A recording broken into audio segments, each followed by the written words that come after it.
PM কিষাণ 21তম কিস্তিটা কবে দেওয়া হবে আমি আমাদের লাইভ দেখিয়ে দেবো। তো চলুন, সবার আগে আপনাদেরকে পিএম কিষাণের গভর্নমেন্ট অফিসিয়াল ওয়েবসাইটে চলে আসতে হবে। আসার পর নিচে দিকে চলে যাবেন, চলে যাওয়ার পর আপনি এখানে দেখতে পাবেন লেখা রয়েছে the honourable prime minister 21 instalment of PM Kisan 19 November. মানে এখানে বলতে চাইছে যে পিএম কিষাণ 21তম কিস্তিটা সেটা দেওয়া হবে 19 নভেম্বর 2025-এ। তো আরেকটা জিনিস এখানে বলে দিয়েছে যে এবারে যে পয়সাটা সেটা দেওয়া হবে কোয়েম্বাটুর, তামিলনাড়ু। এর আগে এবারে পয়সাটা দেওয়া হয়েছিল বারাণসী থেকে, কিন্তু এবারে পয়সাটা দেওয়া হবে কোয়েম্বাটোর থেকে। আর এই কোয়েম্বাটোর থেকে পয়সাটা দেওয়া হবে 19 তারিখে। একটা জিনিস, নরেন্দ্র মোদী যখনই পিএম কিষাণে কোনো টাকা পাঠায়, সেই টাকা পাঠানোর জন্য সে কোনো একটা অনুষ্ঠানে অংশগ্রহণ করে, অংশগ্রহণ করার পর সুইচ টিপে সেই পয়সাটি কিষাণদের অ্যাকাউন্টে, সেই অ্যাকাউন্টে দিয়ে দেয়। তো আপনারা যদি চান সেই অনুষ্ঠানে অংশগ্রহণ করতে, সেই অনুষ্ঠানে অংশগ্রহণ করার জন্য আমি একটা নিচে কিউআর কোড দিয়ে দিয়েছি বা লিঙ্ক, কিউআর কোডের লিঙ্ক দিয়ে রেখেছি।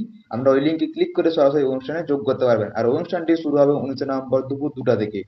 তো আর একটা কথা আপনাদেরকে জানিয়ে রাখি এখানে, যাদের পিএম কিষাণে টাকা ঢুকছে না বা টাকা আসছে না বা কোনো কারণে টাকা আটকে রয়েছে, কিংবা যারা পেমেন্ট স্ট্যাটাস চেক করছেন, তার জন্য আমি এই সমস্ত ভিডিওর লিঙ্ক আমি ডেসক্রিপশনে দিয়ে রেখেছি। আপনারা ওখান থেকে ক্লিক করে সরাসরি এই ভিডিওগুলো চেক করতে পারবেন, কিভাবে আপনারা পিএম কিষাণের পেমেন্ট স্ট্যাটাস চেক করবেন এবং কিভাবে আপনি দেখতে পারবেন যে আপনার কোনো সমস্যা হয়েছে কিনা যার কারণে পেমেন্ট আটকে রয়েছে। তো সমস্ত তথ্য আমি লিঙ্ক ডেসক্রিপশনে দিয়ে রেখেছি, আপনারা ওখান থেকে ক্লিক করে চলে যাবেন। তো ভিডিওটা কেমন হলো কমেন্ট লিখে জানাবেন। আর চ্যানেল নতুন, চ্যানেলটি সাবস্ক্রাইব করে পাশে বেল আইকনটি অন করে রাখবেন, যাতে নতুন কোনো আপডেট সবার আগে আপনার কাছে পৌঁছে যায়। তো চলুন, দেখা হচ্ছে পরবর্তী ভিডিওতে।